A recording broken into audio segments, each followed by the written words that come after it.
O dia 19 de junho é celebrado como o Dia Nacional do Luto, geralmente associado à morte. Mas esse sentimento também pode surgir de outras perdas significativas. Essas perdas, elas ocorrem durante todo o desenvolvimento humano, né? Vamos pensar, por exemplo, quando uma criança entra na adolescência, ela deixa de ser criança, passa a ser adolescente, ou quando a gente vira adultos, né? Perde a condição de adolescente, vai ganhando mais responsabilidade. A velhice também, né? Tem muitas perdas que significam perdas, às vezes, da capacidade física, cognitiva. Então, todas essas perdas ao longo da nossa vida, que são perdas naturais, ou até mesmo aquelas perdas causadas por separação, uma mudança na vida, a gente vai perdendo algumas coisas, vai deixando para trás. E isso vai gerar um processo de luto que é o quê? É a gente poder lidar com a ideia de que agora a gente não tem mais aquilo, né? A gente não faz mais parte daquela realidade e precisa se adaptar a uma nova realidade. Mas, obviamente, né, quando a gente fala de luto, o que mais vem à nossa cabeça é a condição da morte, né? Após a morte de alguém, a gente vai passar por esse processo. De acordo com a psicóloga Mariana Mari, especialista em psicologia hospitalar e mestre em psicologia, a morte em nossa cultura é muitas vezes vista como um fracasso. A nossa cultura ocidental, ela tem uma dificuldade de lidar com a morte e automaticamente com o luto. Porque na nossa cultura, a morte, ela é vista quase como um fracasso, né? Tipo assim, perdemos, né? Não conseguimos fazer com que essa pessoa pudesse viver mais. Diante de toda a tecnologia e aparato hoje da medicina, sim, a gente tem vidas mais longas e de qualidade, mas a morte, ela não é algo que a gente possa evitar. Em outras culturas, por exemplo, até mesmo as orientais, assim, eles lidam com a morte de uma forma muito mais natural, tratando a morte como uma parte do ciclo da vida. E aí isso está inserido culturalmente nas conversas, na forma com que se lida, na forma de despedida, né, dessa pessoa. Também no momento que essa pessoa está nos últimos dias de vida, como que a gente vai cuidar e se aproximar dessa pessoa? Aqui no Brasil, por exemplo, a gente tem uma cultura hospitalar. As pessoas morrem nos hospitais. Mas em outras culturas tem se tentado fazer, até mesmo nos Estados Unidos, como o senhor falou, um movimento diferente, né? Onde essas pessoas elas possam passar os seus últimos dias de vida ou em casa, ao redor das suas famílias, da sua família, ou em instituições, né, apropriadas para isso. A psicóloga afirma que é complicado classificar quais lutos são os menos dolorosos, mas um dos fatores determinantes na forma como o luto é enfrentado é a relação que a pessoa tinha com quem faleceu. Claro que a forma como a perda acontece, se é uma morte, por exemplo, trágica, ou uma morte em decorrência de uma doença crônica, ela vai ter algumas diferenças. Mas eu poderia dizer que não é isso que vai estabelecer se a pessoa sofre mais ou menos. O que está implicado nisso é muito mais o vínculo que essa pessoa tinha ou tem, né, com a pessoa que faleceu, do que a forma como a pessoa faleceu.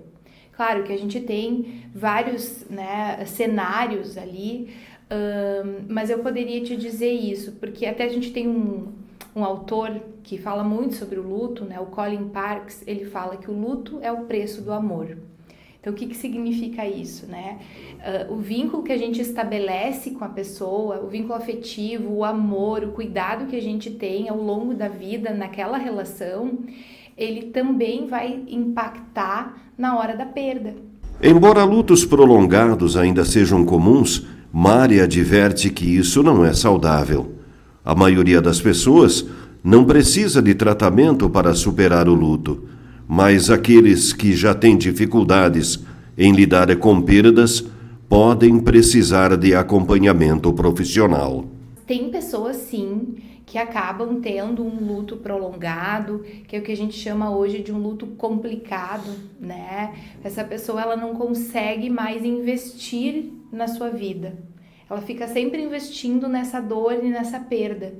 E isso não é saudável, né? Do ponto de vista de longo prazo, né? Só que aí também há um erro que as pessoas, a sociedade, assim, o senso comum, a pessoa perde alguém e as pessoas não gostam de ver a pessoa sofrer. Elas gostam que rapidamente, né, preferem que rapidamente essa pessoa se restabeleça, porque é uma dificuldade de lidar com o sofrimento do outro. Mas aí a gente também não pode querer que essa pessoa se restabeleça muito rápido, porque isso vai estar sendo feito de forma inadequada, sem respeitar o tempo e o momento de cada um. Mariana explicou que os lutos que costumam ser mais complicados são de perdas de filhos. A perda de um filho, ela é sempre muito avassaladora, né? Tem relação com o vínculo que se estabelece com o filho, com certeza, se um vínculo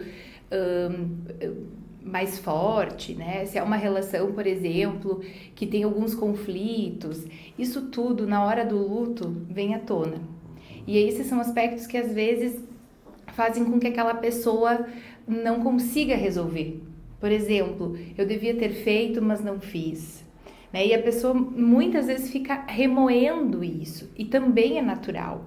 A gente precisa dar espaço para que a pessoa possa falar sobre o que ela pensou, mas se eu tivesse feito aquilo, e se tivesse acontecido tal coisa, porque a pessoa fica num movimento de looping, assim, se perguntando se de alguma forma ela poderia ter mudado aquela condição, né? Aquela situação que causou a morte daquela pessoa. Antigamente, quando um paciente tinha uma doença grave e pouco tempo de vida, era comum que o médico e familiares ocultassem a proximidade da morte. Nos últimos anos, essa prática mudou. Hoje, o paciente tem o direito de saber sobre sua condição, o que permite que ele tome decisões informadas sobre o seu tratamento. O ideal sempre é que a gente seja verdadeiro e que seja falado a verdade, porque quando a gente omite alguma informação do paciente ou da família, não é uma questão sobre ele, é sobre eu não estar conseguindo lidar com aquilo enquanto profissional da saúde. Eu não sei como ele vai lidar, então eu evito para que eu não precise lidar com aquilo. Então, a gente sempre fala que o paciente ele tem o direito de saber e de poder escolher o que fazer mediante esta notícia. Se ele vai querer seguir, por exemplo, com um plano de tratamento curativo, mesmo que isso não seja o prognóstico do paciente, se ele vai querer parar o tratamento e iniciar os cuidados paliativos, né, de forma intensificada, que o que é os cuidados paliativos, né? É cuidar do sintoma daquela pessoa, da dor, né? Poder trazer qualidade de vida para aquele paciente, para aquela pessoa, para sua família, naquele restinho de vida ali que acontece, né? Então, é poder trabalhar de forma conjunta com a equipe, paciente e família para restabelecer uma qualidade de vida enquanto aquele paciente ainda estiver ali.